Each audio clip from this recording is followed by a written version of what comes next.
Bem-vindos ao canal Ilan Negri, um canal de judaísmo. Para quem não conhece, a gente estuda aqui a Torá de uma forma muito profunda e didática. E a gente está na nossa playlist, né, da série de Êxodos, que é o segundo livro do Pentateuco, Shemot, em hebraico. E a gente está agora na praga da escuridão. A gente está no capítulo 10, no versículo 21. Na verdade, na última aula a gente já fez o versículo 21 e 22, mas vamos voltar um pouquinho para retomar o assunto, né? E essa aula a gente vai terminar a praga da escuridão, que basicamente eu sei que depois vai ter a última praga, que é Makat Bechorot, a morte dos primogênitos, mas da forma que é apresentado na Torá, aqui é a última praga assim, que segue a mesma estrutura das outras. Porque a gente vai ver que aí o texto já vai mudar um pouco a pegada da partir da praga da morte dos primogênitos, né? Desculpem. Então aqui a gente vai para, vamos dizer que é a última, né, da nossa série de pragas, né, da forma que a Torá conta, e depois a gente vai ver que a última praga é um pouco diferente das outras 9, a gente vai ver isso nas próximas aulas. Então estamos no capítulo 10, no versículo 21, eu vou ler em hebraico, depois eu traduzo. E também não deixem de compartilhar, né, o canal, se vocês não são inscritos, se inscrevam, ativem o sininho, curtam as aulas, comentem, né, e compartilhem com as pessoas se vocês gostarem desse conteúdo. Vamos lá. Versículo 21 do capítulo 10. Vaiomer Adonai al Moshe netei yadecha lashamayim vayhi chosher al haaretz Mitzrayim vayemesh o chosher. Como a gente viu na aula passada, e disse Deus para Moisés, né, estenda, né, sua mão sobre os céus, né, em direção aos céus, vamos dizer assim, e será escuridão. E sobre a terra do Egito, vayemesh chosher. A gente viu o que é o vayemesh chosher a princípio, e se concretizará escuridão. Então será escuridão e concretizará escuridão. Sobre isso a gente viu que os comentaristas vão dizer, porque a redundância, e será escuridão. O que precisa dizer vayemesh chosher também, né? E vai ter uma escuridão mais concreta. Então a gente viu que tem uma pegada às vezes mais mística e uma pegada mais literal do texto, né? Mais mística, os midrashim vão por esse caminho, que vai dizer que vão ter dois tipos de escuridão. O primeiro tipo de escuridão, a gente vai ver depois no texto, são os primeiros 3 dias de praga, e o segundo tipo de escuridão, os outros 3 dias de praga, totalizando 6 dias da praga. A primeira seria uma escuridão, os 3 dias são uma escuridão normal, assim, está escuro, né? E a última trinca, né, os outros 3, seria vayemesh chosher, uma escuridão concreta, ou seja, uma escuridão que não existe hoje em dia, então miraculosa, vamos dizer, que você até sente a escuridão de densidade a ponto de você não conseguir nem se mexer, né? Então seria primeiro uma escuridão e depois uma escuridão, vamos dizer, física, densa, que você sente de forma concreta, né, no tato, né, na pele. A gente viu isso na aula passada. Essa é uma forma de entender. A outra não, vai dizer que vai ser uma escuridão, vayemesh chosher, na verdade, além da escuridão, vai ser uma escuridão densa no sentido de penumbra. Ou seja, vai ter um nevoeiro, alguma coisa assim, que também vai ocultar a lua, ou então, né, uma fumaça, um nevoeiro, uma penumbra, alguma coisa assim, que se você acender uma vela, não vai dar para ver a vela de tanta, né, penumbra que tem, um nevoeiro, alguma coisa assim. Então seria a densidade da escuridão, não de um ponto de vista de milagre, né, alguma coisa sobrenatural, mas sim que além da escuridão, a escuridão também vai ser causada porque tem uma penumbra. Dia de penumbra, né? Sendo uma névoa, você não consegue ver nem o que está na sua frente. Então seriam 3 dias assim, e que na verdade a praga não são 6 dias, sim, são 3 dias. Ele está descrevendo como é a escuridão, não é somente uma escuridão, também tem algum tipo de névoa, alguma coisa assim, que você não consegue ver nem o que está na sua frente. Esses seriam mais ou menos as duas formas de entender, né, o milagre, né, da praga da escuridão. E a gente viu também que o Rav Hirsch vai trazer mais um ponto, que não é só a questão de você estar preso em casa porque está escuro, e aí você não sai, ou que você não consegue se mover, e tem a questão do medo, que quando está tudo escuro você fica com medo, antigamente também mais ainda mais uma escuridão incomum. Então as pessoas ficaram com medo. Nas palavras do Rav Hirsch, ele vai dizer, né, essa é a última praga, a mais pesada, né, de todas as outras, né? E é como se fosse, simbolicamente, como se fosse que Deus prendeu todos os egípcios. Ou seja, todo mundo ficou preso nos seus lugares, preso pelo menos dentro das suas casas, né? e afastando cada pessoa da sua sociedade, ou seja, do convívio social dos outros, né? E também das suas posses, né? Não, eles não conseguindo nem ter os seus animais ou pegar comida, água, coisas do tipo. E ficaram 3 dias com fome, né? E nem conseguiram se mexer. E onde que eu anotei isso?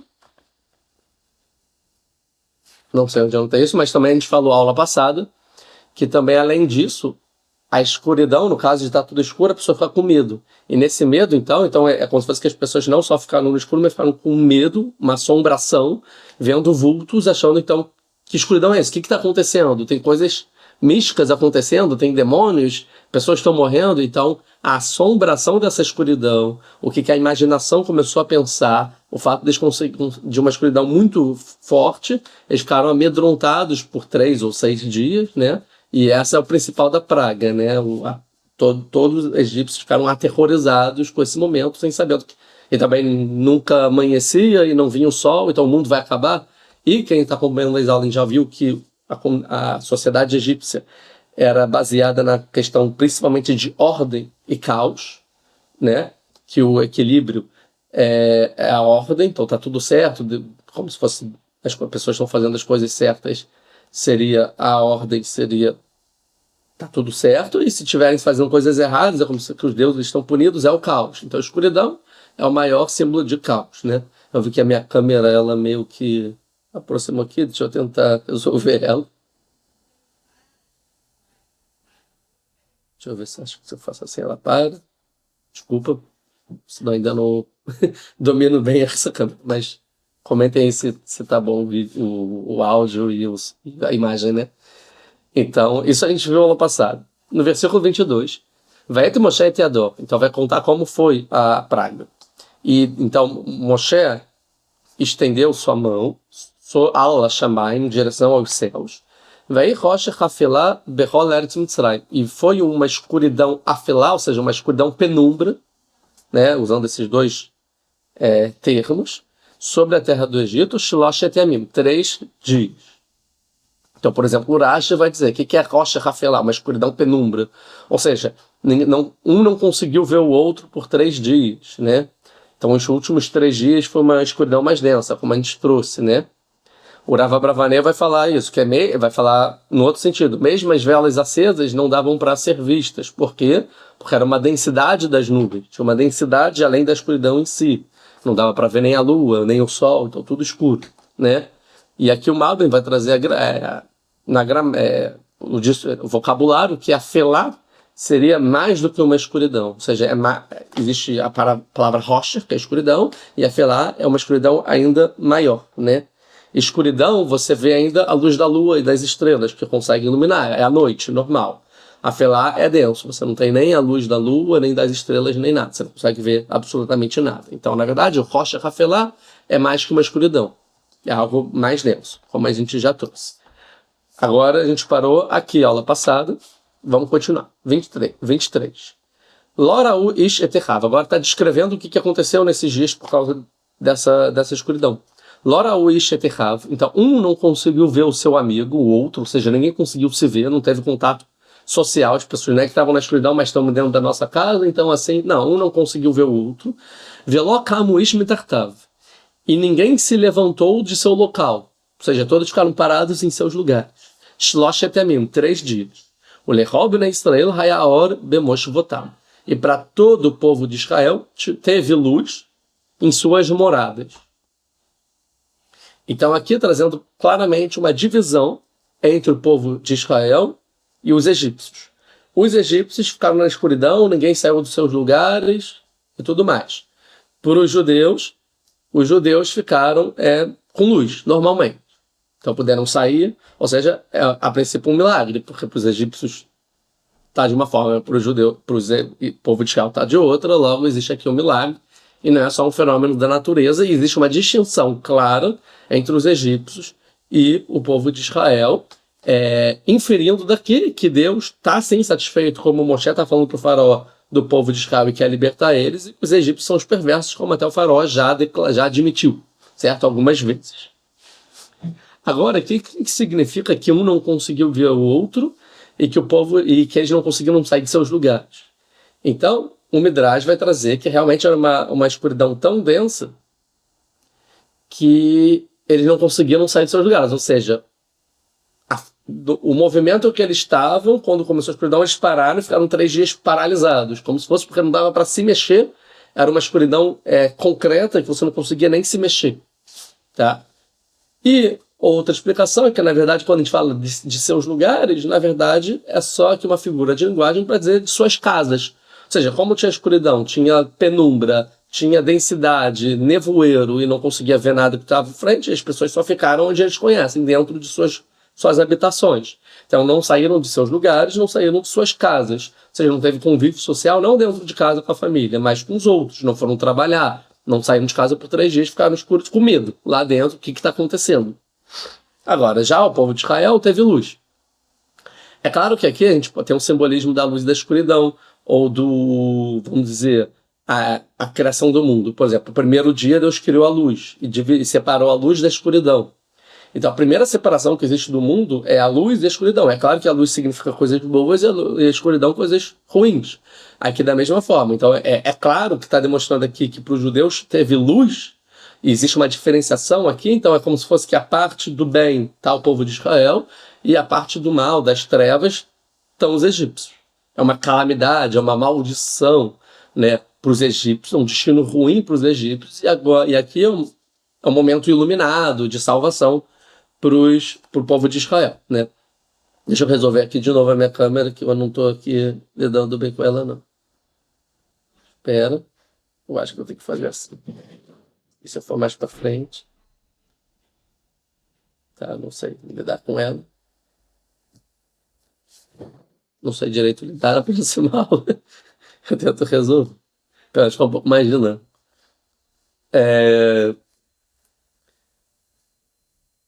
Então, seria a explicação, então, que é dentro das suas próprias casas. E ficaram lá por 3 dias. Agora, vamos ver as explicações. O Rashbam vai dizer que Mitartav de seus lugares, quer dizer, de suas casas, porque eles não sabiam para onde ir, estava tudo escuro. E para os judeus, quando diz que tinham lugares, luz em seus lugares, aqui mesmo, vai falar o Rashbam, mesmo se o judeu tivesse com o egípcio, ele teria luz. Ou seja, não é só no lugar do judeu. Ou seja, se tem um egípcio e um judeu no mesmo lugar, para o egípcio ele estava no escuro e o judeu podia ver tudo.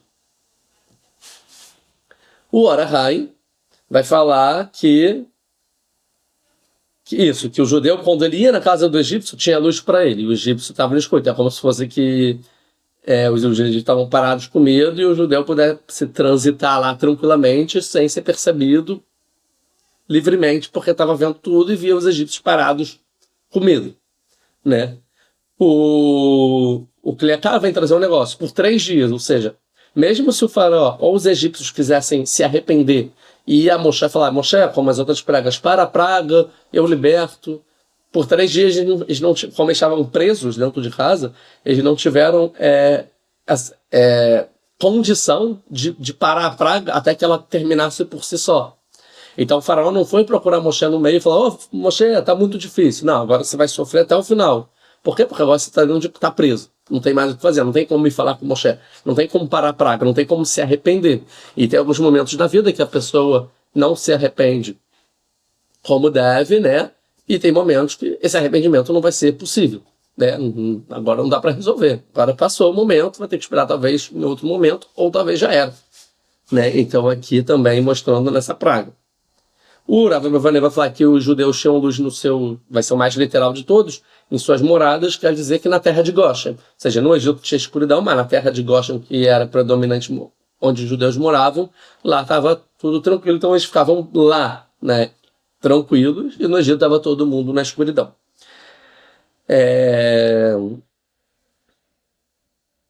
Aqui o que eu trouxe que eles ficavam com medo é o que estava a Kabbalah, que vai dizer que eles não saíam de seus lugares, não porque eles não conseguiam andar, eles conseguiam, mas pelo medo. O medo parava eles. Nessa escuridão, como penumbra, dava muito medo, os egípcios viam sombras e formas, de forma que não conseguiam sair do seu lugar de tanto pavor, né? Geralmente é isso, a pessoa que não consegue sair de seu lugar, né? É porque ele tem medo, né? Medo do desconhecido, medo, né? Das diferentes, tal, que é tudo desconhecido, tudo escuro, então eles ficaram presos nos seus lugares. Entendendo esse versículo, vamos agora, Urashi, até no versículo anterior, ele vai falar o seguinte: mas por que teve essa praga? Qual o motivo? Qual era o benefício? Por que Deus quis trazer essa praga de 3 dias que os egípcios não conseguiam sair de seus lugares e tal? E o Urashi vai trazer aqui 2 explicações que vêm do Midrash, ou seja, a princípio, pelo texto, a gente não vê um indicativo disso, né, disso que ele está falando. Será que eu estou correto também? Não sei. Não vê um indicativo no texto, pelo menos aqui, mas ele vai trazer o seguinte: o primeiro, ele vai falar, por que teve 3 dias de praga da escuridão? Então o primeiro motivo, até famoso, é porque tinham perversos do povo de Israel que não tinham mérito de sair do Egito. Então Deus fala assim, o povo de Israel, o Moshe falou para o faraó, né? O povo de Israel vai sair Deus vai salvar a gente vai sair do Egito, e os egípcios vão sofrer pragas. Porém, nem todos do povo de Israel tinham méritos de sair. Então, o que o Midrash vai trazer é que Deus, então, durante a praga da escuridão, matou esses perversos dos judeus, e foram 3 dias que eles morreram. Os judeus enterraram, porque tinham luz, enterraram essas pessoas, e os egípcios não souberam. Porque logo depois, a gente vai ver, os judeus vão ser libertos. Vai ter logo no dia seguinte, que acaba a praga da escuridão a princípio, a morte dos primogênitos, então na noite seguinte eles já vão embora. Então os egípcios não tiveram tempo de saber que alguns não saíram. Porque senão eles vão pensar, então não está certo que Deus quer libertar o povo de Israel, porque alguns morreram, né? Então, para que os egípcios não soubessem disso, esses judeus morreram na praga da escuridão. Eu acho difícil que isso tenha acontecido, pessoalmente, tá? Minha opinião pessoal. Eu acho que esse Midrash quer dizer uma outra coisa. Eu acho que isso não ocorreu, é só um Midrash para ensinar. Mas o que eu acho é o seguinte: quais são os judeus que não tiveram mérito de sair do Egito? São os judeus que não quiseram sair do Egito quando foi o momento. Ou seja, depois da morte dos primogênitos, provavelmente tiveram algumas pessoas do povo de Israel, ou muitas, que não quiseram sair mesmo assim, mesmo com as pragas, mesmo com tudo, falando, não, aqui está confortável, eu não vou para o deserto, não acredito no Moshe, não acredito em Deus, vários motivos. Né? Ou, eu me sinto mais egípcio do que qualquer coisa e eu vou ficar aqui. Pode ser. Então, acho que tiveram pessoas que não quiseram sair do Egito. E quando Deus está falando que o povo de Israel morre na praga da escuridão, quer dizer que, na verdade, essas pessoas que não saíram do Egito, como se fosse que morreram na escuridão. Né? Assim eu entendo esse Midrash. Eles morreram na escuridão, o quê? Como assim morrer na escuridão? Porque eles passam a deixar de fazer parte do povo de Israel e da história judaica. Então eles continuam egípcios, ou seja, eles morrem na escuridão. Escuridão o quê? Para as futuras gerações. Ou seja, quando hoje existe o povo de Israel, essas pessoas escolheram estar de fora, escolheram ficar na escuridão. Assim como em cada geração, tem pessoas que escolhem sair do povo de Israel, se assimilando totalmente, né, aculturando, e por aí vai, ou se convertendo para outras religiões. Então é como se fosse que eles morrem na praga da escuridão. A mesma coisa vai acontecer no segundo tempo, quando tem o exílio babilônico, na Babilônia, entre o primeiro e o segundo templo, né, depois vem os persas, e quando Cores, né, Ciro, o grande, ele faz um édito falando que os judeus podiam voltar para Jerusalém e construir o segundo templo, e de fato fazem isso, só uma minoria vai para Jerusalém construir o templo, né? E não só uma minoria, como era uma minoria, muitos que não eram nem alfabetizados, que eram às vezes criminosos, que eram pessoas assimiladas, que não estavam casados até com pessoas que não eram judias, ou seja, mas os grandes eruditos do Torá e as pessoas poderosas e com dinheiro escolheram ficar na Babilônia e não ir, de acordo com os profetas falaram, para a terra de Israel. E no final, o que acontece? A gente vê que toda a era de ouro do segundo templo e as grandes personalidades, os sábios e o judaísmo que se desenvolveu foram justamente dessas poucas pessoas, pobres, analfabetas e até assimiladas, que deles veio o judaísmo todo que é hoje em dia. Ou seja, eles deram continuação ao judaísmo. E o que a gente sabe da comunidade que ficou na Babilônia? Nada. Eles se perderam na escuridão. Não existe história deles dentro do povo de Israel. Por quê? Porque eles não escutaram os profetas.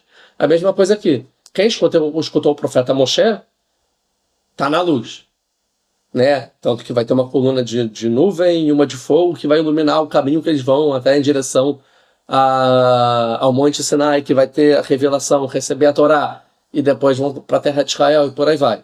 Agora, quem escolheu ficar, morreu na escuridão. Então, no final, o que vai definir uma pessoa, um indivíduo que faz parte do povo de Israel naquela época, se ele vai continuar ou não, é, de fato, a ação concreta dele. Se ele resolveu sair do Egito, quando foi o momento, ou se ele ficou para trás e não quis sair. Ou ele falou, não, amanhã, ou perdeu o momento, né? Quem é mais, pelo menos, antigo vai conhecer, né? Aquele show de humor do Hermaneteu na terra de Godard, né? Que fala, o mar abriu, vou, não vou, vou, não vou, não vou. Aí o mar fechou, fiquei, né? Então, às vezes, o que a gente pode aprender daqui? Que existe um momento... a gente, vou até incluir todos, pelo menos, principalmente pessoas que acreditam em Deus, eles estão sempre à espera de uma salvação, né?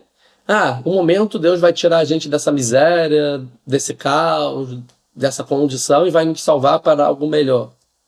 Vai chegar Messias, algo vai se revelar, e aí vai ser bom. E a gente está sempre numa condição de espera, de latência. Ou seja, eu sei que esse dia vai chegar, eu espero que esse dia chegue, enquanto isso eu vou ter fé. Eu vou ter esperança e confiança em Deus que Ele vai me trazer para esse momento. Vamos ajeitar essa... Vamos tentar resolver isso de uma vez por todas. Talvez, vamos ver. Então, eu tenho fé que o momento... Então, na verdade, toda a minha questão de fé ou de Deus se baseia em manter essa esperança por mais tempo que demore, mesmo que sejam gerações ou milênios, e assim eu estou exercendo a minha religião e a minha crença, porque um dia Deus vai nos salvar. Certo? Isso é basicamente muitas das religiões. Em algum momento, uma hora vai chegar esse momento. A questão é que tem outros momentos históricos que é quando o momento chega. Você não acreditou que alguma coisa ia acontecer? Tem um momento, pode ser em gerações, um momento na vida, pode ser um momento histórico, que vai chegar esse momento. E não basta você ficar parado, porque quando chega esse momento, muda. Agora, a virtude não é acreditar. A virtude não é mais esperar que isso aconteça, porque está acontecendo. A virtude é agir nesse momento. E o agir nesse momento conta muito mais do que anos e milênios de espera e de crença, de manter ensinando de pai para filho que esse momento chegaria e como vai ser o momento e o que tem que ser feito. O fazer no momento conta muito mais do que a crença milenar. Porque que adianta você acreditou, você perpetuou de geração em geração essa chama, que isso ia acontecer, mas se chegou um momento a pessoa não agiu e não aproveitou, não fez nada, não foi lá e tomou os passos que tinham, né? No caso da saída do Egito é sair do Egito, e não saiu do Egito. Então não valeu de nada, morreu na escuridão. Agora, mesmo que a pessoa não acreditou, não fez nada durante toda essa época, chegou um momento e ele resolveu sair do Egito, ele fez o que tinha que fazer, né? Então é muito interessante ver assim na história, que tem momentos que justamente pessoas que acreditam e sonham demais que alguma coisa pode acontecer, quando tem que fazer, ela não faz porque ela fala, não, eu tenho que acreditar, eu tenho que continuar acreditando, mas tá na hora do que você acreditou que tá acontecendo. Não, eu tô acreditando e acho que não tem que fazer. Aí passa o momento e já é, né? Ou tem pessoas que vão se perder apagar a chama e vão parar de acreditar e nem vão saber mais que alguma coisa vai acontecer e tal, e nem confiam mais, e aí também se perderam, né? Então, essa é a minha interpretação sobre quem morreu na praga da escuridão, o que quer ensinar para a gente. Isso é uma explicação. Outra explicação, porque teve 3 dias de escuridão, é para que o judeu, o povo de Israel, fosse na casa dos egípcios que estavam escuras, né, os vizinhos, no caso, e eles foram e ver o que eles tinham de objeto, de prata, ouro, roupa e tal, para que eles pedissem, antes de sair do Egito, porque Deus vai ordenar, por favor, antes de sair do Egito, peçam aos egípcios provisões, né, roupa, dinheiro, comida, tudo, para levar. E aí, para eles verem o que tem para levar e depois pedir para os egípcios. Isso seria uma segunda explicação. Aí é interessante, porque eles vão depois pedir, olha, me empreste aquela roupa que você tem lá no seu armário. Aí você vai falar, não tem, não, tem sim, eu vi. Eu falo, como assim você viu? Na praga da escuridão. Ele falou, você viu, então você não pegou. Ele falou, porque eu não roubo. Eu tô te pedindo. E aí, então, o egípcio, o que Deus vai falar, que vai ter graça e vai emprestar. Caraca, ele podia ter pego. Depois de tudo que eu fiz, escravizei por centenas de anos, ele não pegou. E não só não pegar, ele poderia fazer o que ele quisesse comigo. Eu estava preso, ele poderia me matar, me torturar, fazer qualquer coisa. Ele podia me roubar, me assaltar, e não fez nada. Ele esperou para depois pedir. Então isso vai dar uma graça ao povo de Israel, ao Egito, quando os egípcios entenderem, meu vizinho podia ter feito alguma coisa comigo e não fez. No momento de vulnerabilidade. E mais duas questões, na verdade. Outra, que é a terceira, então, seria... tá bom, vamos supor que eles não iam fazer nada comigo, mas o que eles podiam fazer? Eles podiam fugir. Não é isso que eles estão querendo? Serem libertos e fugirem e saírem do Egito para... Então, por que eles não fugiram? Não tinha ninguém que... Se todos os egípcios estavam presos na escuridão, sem se mexer ou nas suas casas, com medo, e os judeus estavam livres, com luz, porque eles não pegaram tudo e foram simplesmente embora do Egito, que é tudo que eles estão querendo. Certo? Isso é um questionamento. Se você pegar qualquer filme de alguém que quer escapar, tá preso e quer escapar, o momento, o clima do filme é quando realmente o algoz é preso, ou ele tá preso em alguma situação, e agora finalmente você consegue fugir. Agora não, o algoz, todo mundo tá tão presos, os algozes, e eles não fogem, eles ficam. Por que eles ficam? Porque o faraó tem que aceitar libertar, sobre as condições dele. Por quê? Porque Deus já podia ter liberto eles muito tempo antes, desde a primeira praga, mas não é isso que Deus quer. Ele quer que os egípcios passem por um processo de arrependimento e de entendimento que eles têm que libertar os judeus. E só quando realmente for dado, como se fosse uma carta de alforria, que os judeus realmente vão sair do Egito, que é depois da praga dos primogênitos. Então esse é o terceiro motivo. E o quarto motivo... Calma, eu falei dos ímpios, né, que morreram. Sim. E o quarto motivo é, como a gente vai ver depois, que esses 3 dias são justamente os 3 dias depois que eles vão pegar o cordeiro e levar para dentro de casa. Que Deus vai falar, pega o cordeiro, e depois você vai ficar 4 dias com ele dentro de casa, e depois no quarto dia, ao escurecer, vocês vão sacrificar eles, né? E depois botar no umbral da porta, e aí vai ser a noite que vai ter a morte dos primogênitos. E esses 3 dias de escuridão, que o cordeiro fica em casa até fazer o sacrifício pascal, né? Seriam os 3 dias de escuridão. Então eles vão ficar presos em casa enquanto os judeus estão se preparando para sair. E assim que depois vai vir a luz, logo de noite vai ter a morte dos primogênitos e realmente a saída dos judeus do Egito. Então esses são os 4 motivos que eu tenho nessa aula para contribuir sobre o motivo da praga da escuridão. Além das alusões sobre a luz e a escuridão, né, salvação e caos, ordem, por aí vai. Vamos continuar. Agora, versículo 24. ויקרא פרעה אל משה ויאמר לכו עבדו את אדוני רק צונכם ובקרכם יוצג גם טפכם אל איכמכם. Então acabou a praga da escuridão, foram esses 3 dias, a gente viu qual é a situação que eles ficaram durante esses dias. E agora então é a consequência, acabou a praga da escuridão. Então aí só depois o faraó então vai falar com Moshe. E é interessante, porque a praga acabou por si só. Logo depois da praga não tem mais nada, acabou. Então o faraó não precisava ir a Moisés, para negociar, podem ir, mas acabou a praga, pronto, não tem mais o que negociar, espera a próxima. E a gente vê que a praga é tão pesada que o faraó vai procurar Moshe mesmo acabando a praga e mesmo Moshe não aparecendo lá. E a gente vai ver que esse diálogo vai ser o último entre faraó e Moshe, né, até a saída do Egito. Então vamos ver. E chamou o faraó para Moshe, Moshe, né?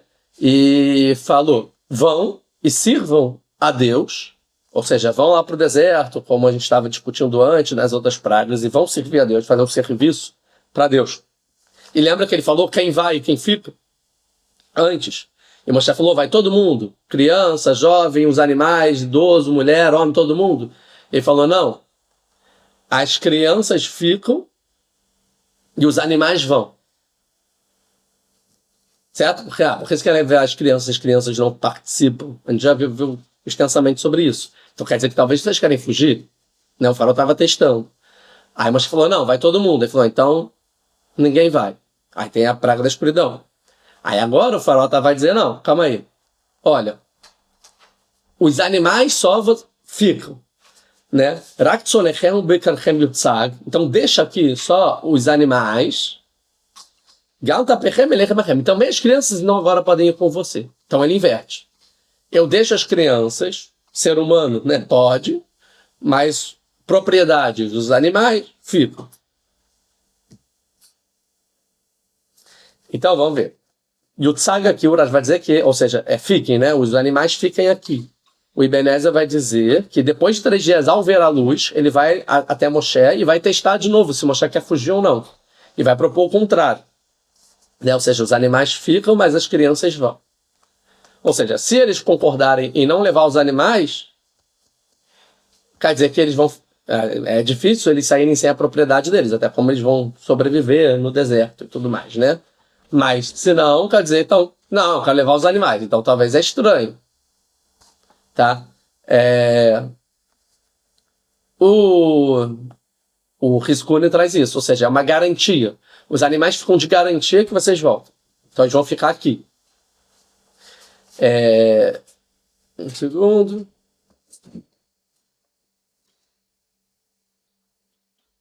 Aqui. O Malbim vai trazer, lembra que a gente estava dizendo nas outras aulas sobre a crença do faraó de existirem o Deus bom e o Deus ruim. E você pode servir ao Deus bom, é diferente a forma que você serve ao Deus ruim. Então, o Deus ruim é o Deus que quer trazer calamidade. Por isso eu vou trazer uma oferenda para ele, como se fosse apaziguar essa ira que ele tem, e aí não vir as calamidades sobre a terra, né, de acordo com a crença, né, egípcia e pagã. Vamos dizer assim. Então, como você apazigua essa calamidade? Através de serviços. Então, vão vir as pessoas mais nobres do povo, mais sábias do povo, mais virtuosas, e vão trazer sacrifícios animais ao Deus, e esse sangue dos animais vai apaziguar esse Deus, e aí não vai vir calamidade. E se é esse contexto, não faz sentido você levar as crianças e as mulheres, porque só vai atrapalhar esse serviço, porque as crianças falam, conversam, e aí pode ser que Deus vai ficar com raiva, né? Porque se não estou fazendo um sacrifício digno e honroso, trouxeram as crianças, e não só isso, como os deuses podem olhar as crianças e falar, não, eu quero a criança, sacrifica então a criança, né? De acordo com uma cultura pagã. Ou então, é para o Deus bom, é uma forma de gratidão. Então, como é a forma que você serve ao Deus bom, do bem, né? Coisas boas estão acontecendo e não sobre calamidades, você fazendo louvores e festa. Então aí sim, você vai levar as mulheres e as crianças e vai fazer uma festa, vão comer, vão beber, vão, né, para agradecer, louvar, né, cantar músicas e tal, né, ficarem felizes, agradecendo a benesse de Deus. Porém, nesse serviço não vai ter sacrifício. Então, a dúvida do faraó é como você quer levar os dois? O Deus é bom ou ruim, né? Numa questão um pouco de entender que existem duas forças, do bem e do mal. Elas não conseguem não conseguem conviver, né, juntas, né? Não faz sentido.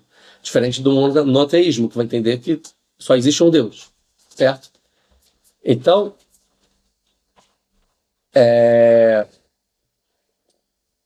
o Malvin vai falar então que agora ele testou antes que se fosse o Deus ruim. Então, as crianças ficam, mas você leva os animais. E agora não, ele vai testar o contrário. É o Deus bom. Você leva as crianças, mas não faz sentido levar os sacrifícios. Se você levar os sacrifícios, quer dizer então que você quer fugir.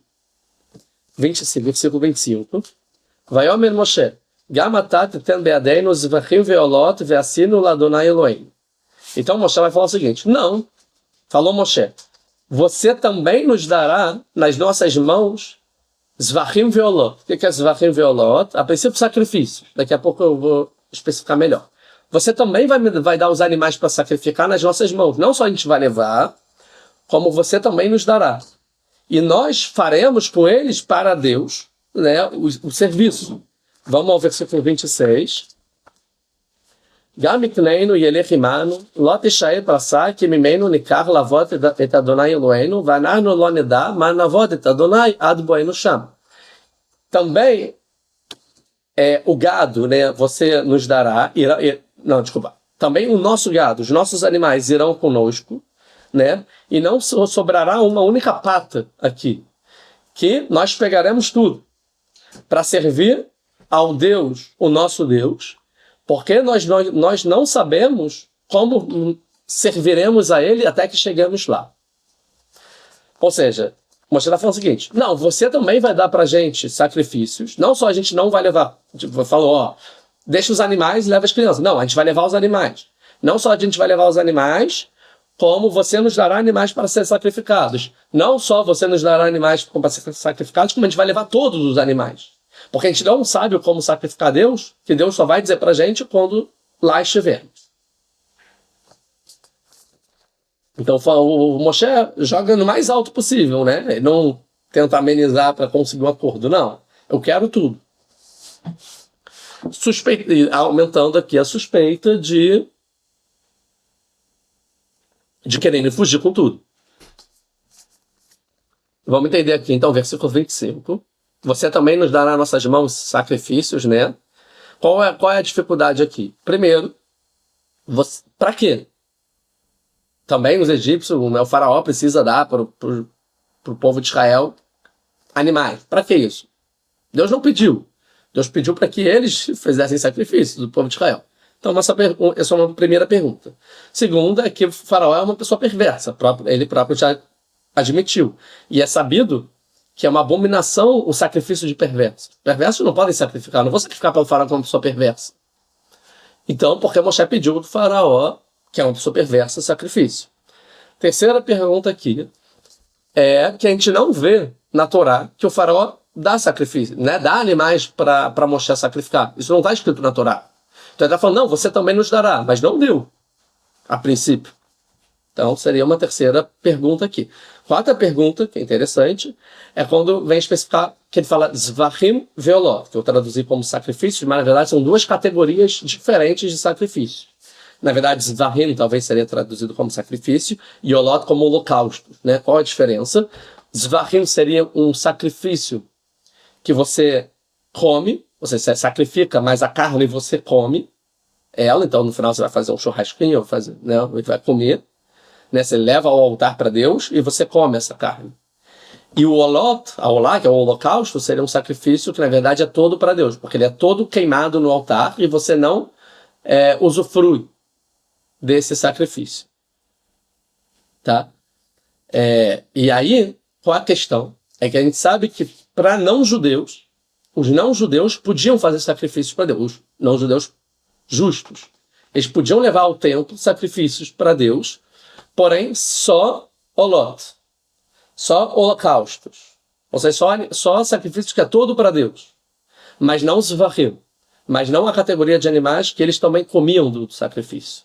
Então a pergunta aqui é como o Moshe falou, não, vocês vão dar os dois tipos de sacrifício, sabendo que Zvachim não pode. Só o povo de Israel pode sacrificar Zvachim, né? Os sacrifícios que também comem. Os sacerdotes comem uma parte e o dono do sacrifício, né, do animal come outra parte, né? Então essas são as perguntas difíceis aqui. O Ramban vai trazer algumas hipóteses. Moshe não falou que ele ia fazer o sacrifício, mas falou só que vocês vão dar. Ou seja, vocês também vão querer dar no final das contas. Não o que a gente vai fazer. Então, se você for ver pela aqui, gramática, ele fala assim, você também dará nas nossas mãos sacrifícios, vê assim e nós faremos para Deus, nosso Deus, ou seja, nós faremos o nosso, mas você vai dar. É um pouco assim, forçado, mas seria uma explicação válida.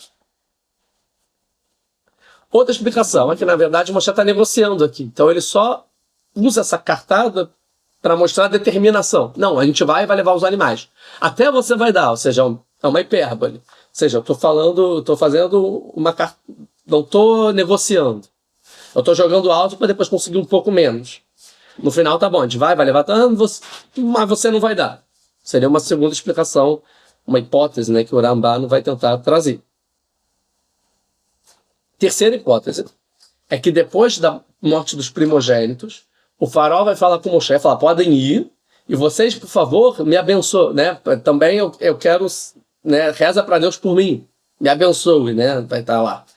Então, pode-se entender que quando ele falou para Moshe, me abençoem, ele deu os sacrifícios para Moshe, fazer os sacrifícios para Deus, por ele. Então, também, tipo, me abençoe como se fosse, façam também para Deus o serviço por mim. E aí, nesse momento, realmente foi dado sacrifício, como Moshe falou nesse versículo que a gente está estudando. Seria mais uma outra explicação. Mas aqui está falando que Moshe falou para ele que eles vão dar, mas não que sacrificaria, porque ele sabe que o sacrifício de um perverso é uma abominação. Então, seria a explicação, as hipóteses do Ramban para explicar as perguntas que a gente fez difíceis sobre esse versículo. O Orahai vai falar assim, não, vocês nos darão de presente e nós faremos o sacrifício com esse presente, mas por nós, não por vocês. Então o sacrifício será nosso, mas vocês que vão dar a matéria-prima, né, o animal para a gente. É uma explicação razoável, que dá para entender assim também. Então está escrito, vocês nos darão e nós faremos, mas não por vocês. O Malbim vai falar assim, você nos dará animal, querendo significar o seguinte, você nos deixará levar os nossos animais, porque todos os animais do Egito é seu. Então, como se você está se colocando como rei. Faraó, você é o rei do Egito. Então, tudo é seu. O meu animal é seu. Então, você nos dará animal, ou seja, você também nos permitirá a levarmos os nossos animais. Seria a explicação do Malbim. O Rav Hirsch vai dizer... Os vahim, que é o sacrifício que vocês não podem fazer. Na verdade vocês vão estar fazendo animais, vão dar animais para a gente, esvarrer no sentido de refeição, para que a gente possa comer. E olot, que é o holocausto, para sacrifício. Tenta dividir aqui para tentar harmonizar com a lei, né? Agora, o Rav Abravanel fala uma coisa que faz sentido, que na verdade esse versículo está conectado com o próximo versículo. Que na verdade está falando assim, você nos dará também sacrifício para a gente fazer para Deus, certo? Que na verdade isso é uma pergunta retórica que o Moshe está fazendo. Então, o faraó fala assim, vamos lá sacrificar. As crianças vocês podem levar, mas se vocês deixarem os animais aqui. Aí o Moshe falou, tipo, como eu vou fazer sacrifício sem levar animal? Então o Moshe está falando assim, e falou Moshe, e você então vai dar pra gente sacrifícios, pra gente sacrificar, pra gente fazer? Então o quê? Se eu não vou levar os meus, o quê? Você vai dar os seus? Como fazer o sacrifício, um serviço para Deus de sacrifício sem animal? Então Moshe está fazendo uma pergunta retórica. Você nos dará sacrifício para fazer? Resposta é claro que não. Logo, versículo 26. Então os nossos animais também vão com a gente. Não sobrará nada para servir a Deus, porque nós não sabemos até chegar lá o que a gente vai precisar. Então, na verdade, o Moshe está falando, você também vai dar. Ele está perguntando, você daria, então, o sacrifício? Não. Então, eu vou levar os meus. Tipo, não faz sentido essa sua proposta. Sim, levaremos as crianças e os nossos animais. Isso, para mim, é o que mais faz sentido. O segundo. Versículo 26, então. O que é paraçá? Não vai sobrar nada, não vai sobrar paraçá, que o princípio é a perna, né, a pata do animal. Então não vai sobrar uma pata. E aqui quando fala não vai sobrar uma pata de animal, ele está generalizando. Ou seja, a gente sabe que tem espécies de animais que você pode sacrificar, de acordo com a lei judaica, com a Torá, e espécies que não. Tem espécies até que não são caché. Por exemplo, cavalo. Cavalo você não pode nem comer, muito menos sacrificar. Tem animais que você pode comer, mas não é para sacrifício. E tem animais que também pode ser para comer e também são sacrificados. E Moshe ele generaliza, não vai sobrar nada aqui, vamos pegar tudo. Que a gente não vai saber como vai servir a Deus até chegar lá.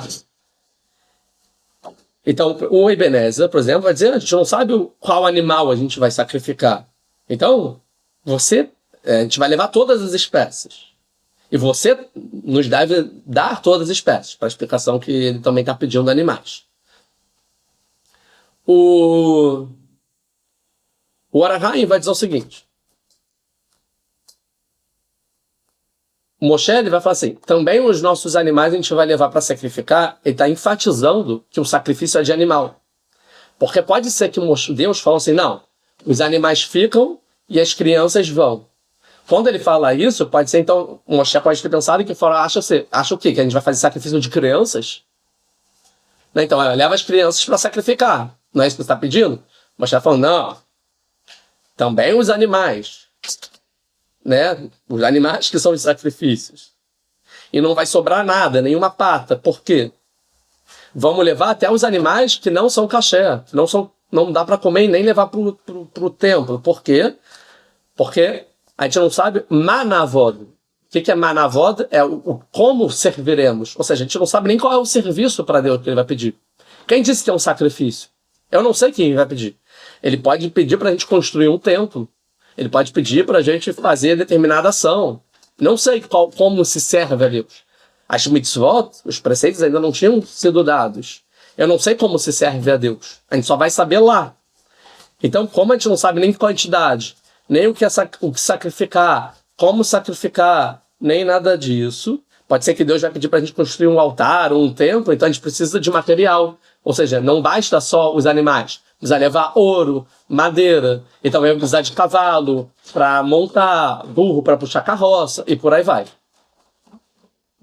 Até que nós... E aí fala, a gente não vai saber até chegar lá. Por que ele fala até chegar lá? Porque Deus podia, o faraó podia pensar o seguinte. Moshe, já que você não sabe, isso aí você está, na verdade, só uma desculpa. Porque, na verdade, você pode perguntar para Deus e Deus vai te dizer aqui. E Moshe já fala, não, até chegar lá, porque não é honrado. Se Deus não me falou, eu não vou ficar, Deus, me dá uns detalhes aí, umas fofoquinhas aí. Como se serve? Eu não sou esse tipo de pessoa, não é assim que se fala com Deus. Deus falou para a gente fazer o sacrifício lá. Eu não sei como é o sacrifício, então eu vou fazer todo o meu esforço e lá Deus vai determinar o que tem que ser feito. Tá? 27. Vai fazer que Adonai et lev paró velo avash lechalcha. E depois dessa resposta, então Deus fortifica o coração do faraó e não liberta. Né? Fala, não, então ninguém vai. Né? Ou seja, uma das explicações é que a escuridão foi acabando aos poucos e não acabou imediatamente. E ele viu, já acabou a praga e tudo mais. Outra explicação não, que o faraó, né, ficou pensando, falou, será? A gente vai dar uma resposta daqui a pouco, mas será que Deus quer isso mesmo? E será? E aí ele achou estranho. Ou será que eles não vão fugir? Né? Vamos ver aqui o próximo versículo, 28. Vai homem lo parou. Então falou o faraó para Moshe, Lech me alai, sai daqui. Sai da minha frente. Agora de uma forma mais ríspida. E chamer alecha. Tenha cuidado. Né? Tá fazendo uma repreensão. Alto sefereot panai, que beyam rotecha panai tamut. Você não volte a ver mais minha face, porque no dia que você ver minha face, você morrerá. Então aqui ele ameaça. Moshe, vai embora e a gente não mais vai conversar. Nunca mais volte aqui, nunca mais vamos dialogar e nem tentar achar o meio termo. A próxima vez que você me ver, você morrerá, eu vou te matar. Acabou. Acabou minha paciência. O Arahai vai trazer um negócio interessante, porque ele pensa assim, se Moshe não vê mais a minha cara, ele não vai poder mais fazer uma advertência de uma nova praga, e pronto, aí acabou as pragas, eu não preciso libertar. Interessante. Agora, o Rav Abraham vai falar o seguinte, é o que a gente falou então no versículo passado. O faraó achou que Moshe começou a inventar da cabeça dele essas determinações. Vou levar tudo e você também vai dar, e eu não sei o que servir. Ele falou, tá muito estranha essa conversa. Eu acho que eu já fiz tudo o que Deus queria. Ele queria libertar o povo para servir. Eu já deixei o povo ir, eu já deixei servir. Agora Moshe está dificultando. Essa dificuldade não vem de Deus, vem da cabeça de Moshe. Moshe não está mais agindo como um enviado de Deus, um emissário de Deus. E sim está dificultando a cabeça dele porque ele não quer dar o braço a torcer que eu liberte. E eu já estou limpo. Eu não vou mais ser punido, né? Porque perante Deus eu já estou pleno. Perante Moshe não, porque Moshe está tirando da cabeça dele. Né? Então, essa é a explicação do Rav Abravanel. Por isso que ele vai endurecer o coração e falar, então sai daqui e eu não vou libertar nada, porque são os seus termos, mas não mais os termos de Deus. Aqui o faraó achou que Moshe passou a inventar da cabeça dele condições, sem que Deus tivesse ordenado. Não faz sentido levarem todos os animais. Então não volte aqui, senão morrerá. Até porque eu já concedi tudo que Deus queria. E agora você não tem mais a proteção de Deus. Porque você não está fazendo mais em nome de Deus. Está fazendo em nome de si mesmo. Que era o engano. E aí Moshe vai retrucar e vai falar. Vai ao mesmo Moshe e falou, Moshe, Ken Dibart. Certo falou. Lot Osef Od Reot Panecha. Eu nunca mais vou ver mais...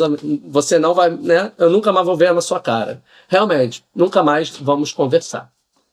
E a última vez que eles vão conversar, e quando ele vai agora fazer a advertência da última praga, é agora mesmo. Ele não vai embora e falar, mas antes de ir embora, eu vou falar a 10ª praga, que é o próximo capítulo. Tá, então, Kendiba, você falou certo no momento apropriado, porque essa, de fato, é a última vez que eu tenho que falar com você. Agora acabou a minha shlichut, acabou a minha missão. Tudo que Deus pediu, realmente, eu agora vou terminar anunciando a última praga e acabou. Depois a gente vai ser libertado, a gente não precisa mais falar nada um com o outro. Para terminar, o Ramban, ele vai falar o seguinte, depois que eu sair, a gente nunca mais vai se ver, mas a gente sair, eu vou falar um bocado. Aí ele ainda vai falar alguma coisinha, a gente vai ver na próxima aula. Mas o que tem de interessante é que depois da morte dos primogênitos, a gente sabe que o faraó vai lá ver Moshe e vai libertar o povo. Então sim, eles vão se ver de novo. Então, ele vai trazer 3 hipóteses. Uma é que, na verdade, ele vai até a casa de Moshe e Aaron e ele grita, mas eles não se veem. Fala, vão embora e tal, e eles não se veem mais o rosto, a face não é mais vista. Outra é que talvez ele mandou enviados, né, emissários, e não foi diretamente lá. E outra explicação talvez é que tipo, você não vai ver mais no meu palácio, você não vai ou seja, na verdade está falando assim, você nunca mais virá aqui. No dia que você voltar no palácio, eu vou te matar. Mas é o que o Midrash vai falar. Eu não vou até você. O Moshe falando, é assim você falou. Eu não vou mais até você, mas você virá até mim. Você vai descer do seu palácio e vai até a minha casa para libertar o povo. Ou seja, assim, eu nunca mais vou voltar aqui e submeter a seus pés, a seu palácio, a suas terras. Agora você que vai submeter a mim. Então, assim, a gente acaba a praga da escuridão. Muito obrigado. Não esqueçam de curtir, se inscrever, ativar sininho, compartilhar, que é muito importante para o canal. Até a próxima aula.